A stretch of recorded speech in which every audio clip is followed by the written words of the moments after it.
dear audience, we are living an age.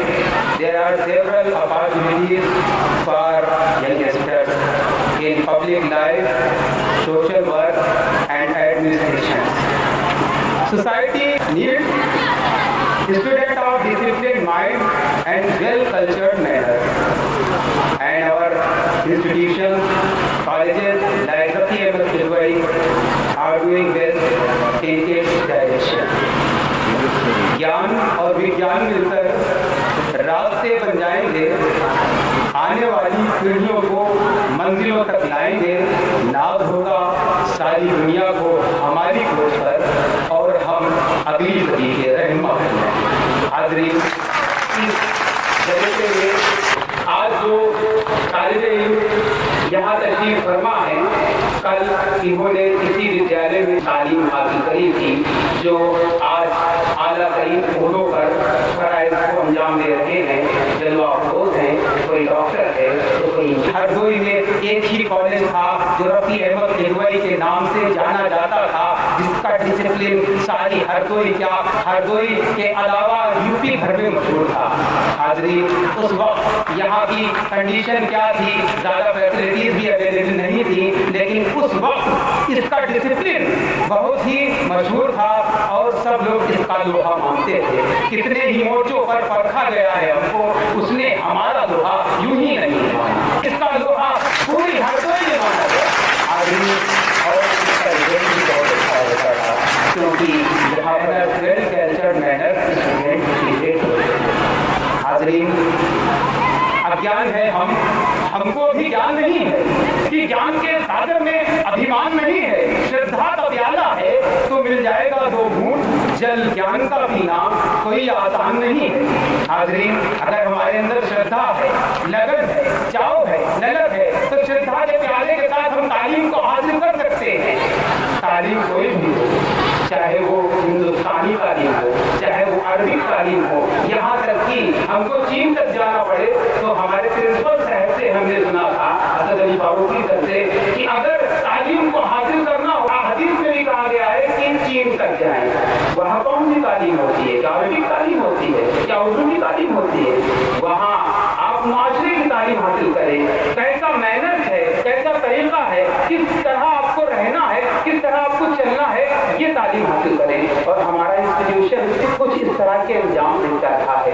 हाज़रीन, अब्बा की तमन्ना है कि कुछ काम करेंगे, बच्चे मेरे पढ़ लिख के मेरा नाम करेंगे, लेकिन ये खबर क्या थी कि मेहनत की कमाई बाजार सियासत में वो नीलाम करेंगे। बर्बाद जमाने का समा खींच रहे हैं, यानी कि तबाही का निशा खींच रहे हैं, कुड़िया से जलाते हैं जिगर अपना सुबह शाम, तेजाब से हम अपना बदन खींच रहे हैं, और सिगरेट की निकोटीन से वो बच नहीं सकते जितने यहाँ फिल्टर से धुआं खींच रहे हैं। ये हमारे माशरे का हाल है। हमें अपने माशरे में कैसे चलना है, कैसे रहना है, वो हमें टीचर ही सिखाता है। Great relationship between teacher and dog, teacher like a parent, teacher is greater than father, because father shows give his son only body, but teacher shows the student the way of admission. Teacher is greater than father. Teacher एक वालिद से ज्यादा अहमियत रखता है, क्योंकि वो मुक्ति का रास्ता दिखाता है, मोक्ष का रास्ता दिखाता है। हाज़रीन, एक छोटी सी नज़्म से मैं अपनी बात को खत्म कर रहा हूँ, को थोड़ा सा माहौल से अलग ले जाना चाहता हूँ। रात एक साहिबा से मुलाकात हो गई, वक्त था बहुत कम मगर बात हो गई, बातों की ट्रेन फिल्म की पटरी पे चल पड़ी, फिर बात फिल्मी अदाकारों की निकल पड़ी। मैंने कहा दिलीप अदाकार हैं बुलंद, कहने लगी मुझे तो डरा नहीं।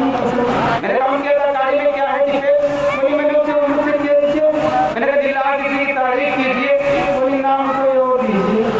मैंने कहा अमिताभ बच्चन फिल्मी दुनिया में खास हैं, और इस देखने में लगता लंबा बास हैं। मैंने कहा दिला किसी की तारीफ कीजिए, कोई नाम कोई और दीजिए। मैंने कहा गोविंदा की एक्टिंग तो हाई फाई है, और इस देखने में लगता बिल्कुल बताई है। मैंने कहा दिला किसी की तारीफ कीजिए, कोई नाम कोई और दीजिए।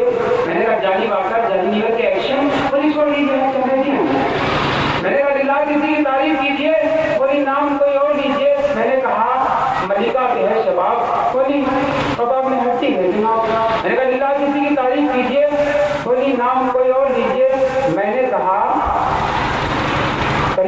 आंखों में नूर है। जब तक वो बोली आपकी नजरों में नूर है। मैंने कहा लिल्लाह किसी की तारीफ कीजिए, बोली नाम कोई और लीजिए। मैंने कहा शादी मुझे पसंद कर रही है, मैं अपनी तारीफ करूँ तो खुश हो जाए। मैंने कहा कि मैं, बोली है तुम कम नहीं है। मैंने कहा कि आप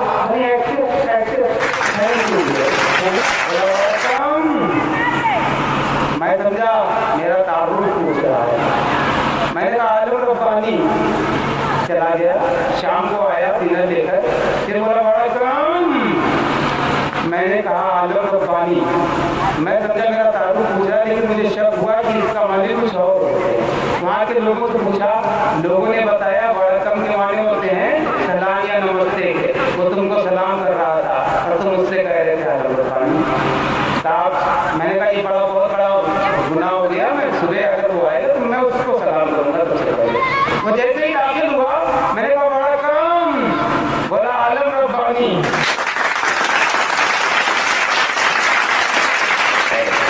और अपना आखिर वचन को बोधन करें जी R.K. श्रीवास्तव जी।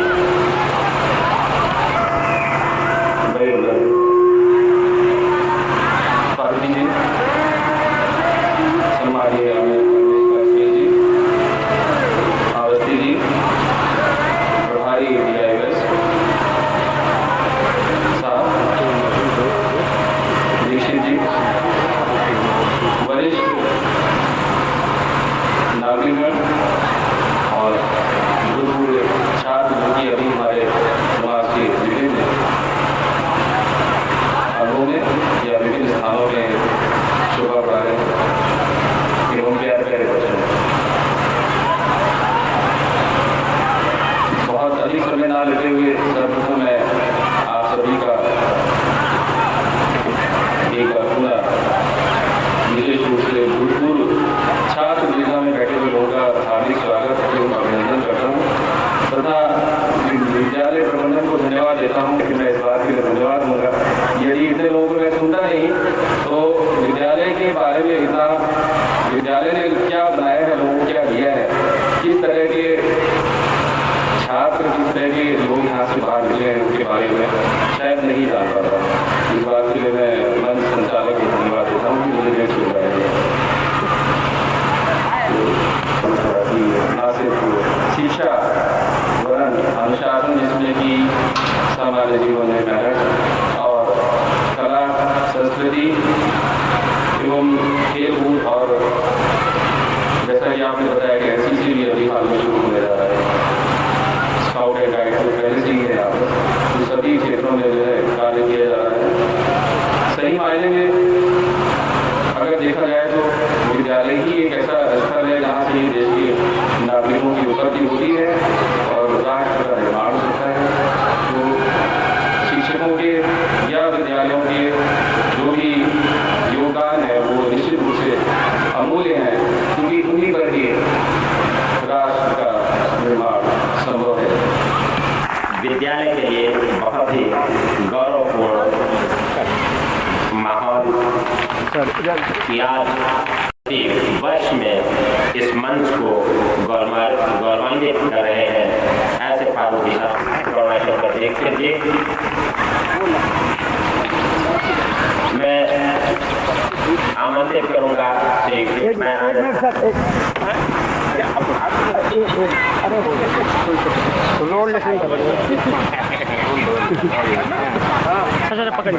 थोड़ा सा हाँ थोड़ा में ज़्यादा लगा।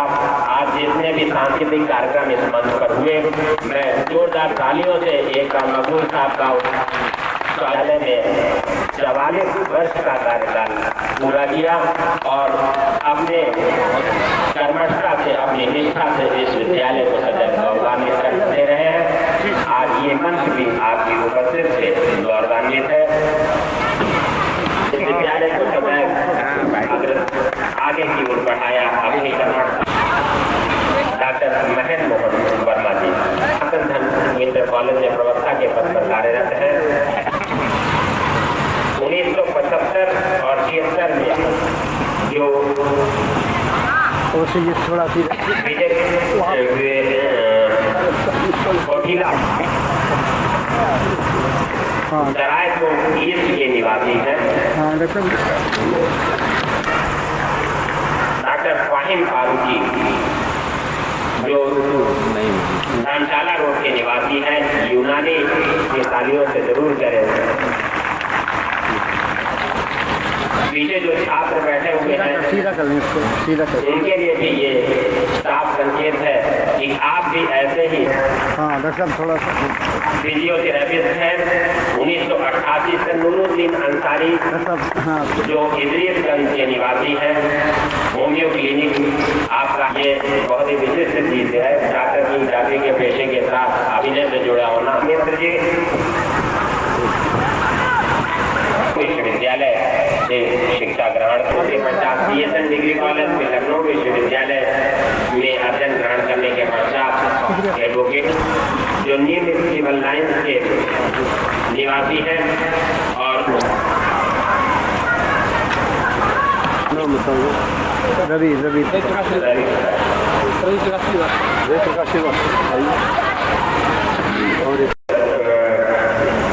भारतीय कल्चरल एसोसिएशन बना रखी है, इंडियन कल्चरल एसोसिएशन बना रखी है, जिससे कि समय समय पर आयोजन करते रहते हैं।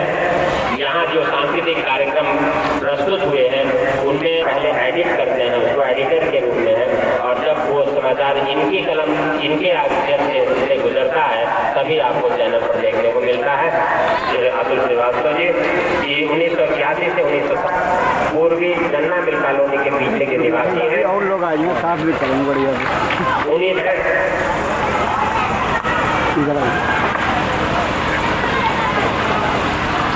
संजय मिश्र, जो लक्ष्मीपुरवा बलरामपुर के निवासी हैं।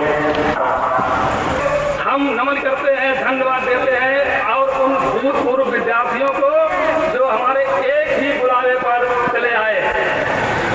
मुझे बहुत खुशी हो रही है, जिसको हमने बुलाया वो स्वयं आया और एक अपने साथी को भी लेकर आया।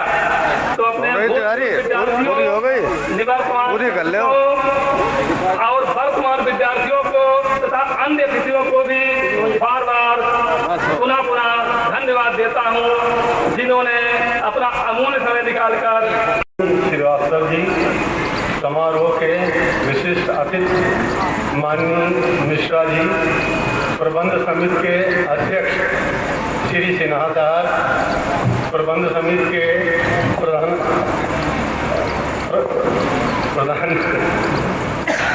मैं भावुक हो रहा हूँ, आप माफ करें। प्रबंधक महोदय अवनेश जी, विद्यालय के वर्तमान प्रधानाचार्य अवस्थी जी, हमसे पूर्व कार्य करने वाले भूतपूर्व प्रधानाचार्य दीक्षित जी, हमारे पुराने साथियों और भूतपूर्व विद्यार्थियों, मैं भूतपूर्व शब्द से सहमत नहीं हूँ। मुझे उसमें कुछ फॉर्मेलिटी सी मालूम होती है। मैं उन बच्चों को अपना बच्चा कहना चाहता हूँ और मैं सच कहता हूँ कि मुझको आज वो खुशी हो रही है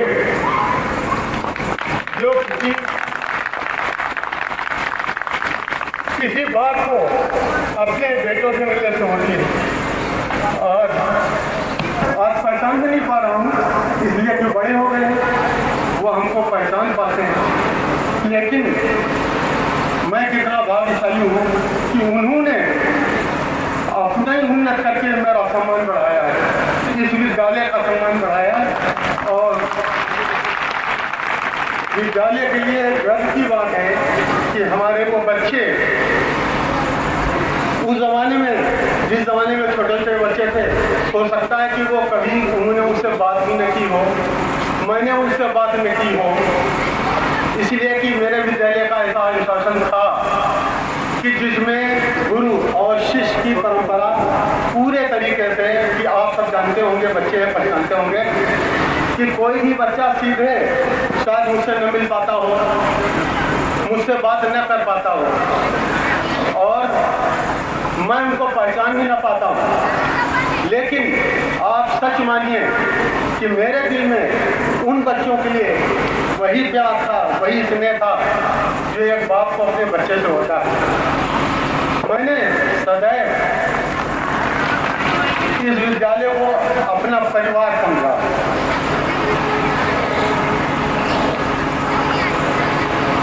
मुझको अक्सर लोग भी जाते हैं, पूछा करते हैं कि आपने इतने कम समय में इतने कोई साधन नहीं था जब विद्यालय स्थापित किया गया। आप सब जानते हैं, आपसे कुछ छुपा नहीं है, आप परिवार के सब सदस्य हैं हमारे पति टीचर जानते हैं इस बात को कि किसी प्रकार का कोई साधन मेरे पास नहीं था। हमको आज भी दुख होता है कि उस समय हम बच्चों को फर्नीचर नहीं दे पाते थे, उनको कुर्सियाँ नहीं उपलब्ध करा पाते थे, उनको पेयजल की व्यवस्था नहीं करवा पाते थे। प्रारंभिक दिनों में बड़ा कठिन समय था, लेकिन मुझे गर्व है अपने इन बच्चों पर।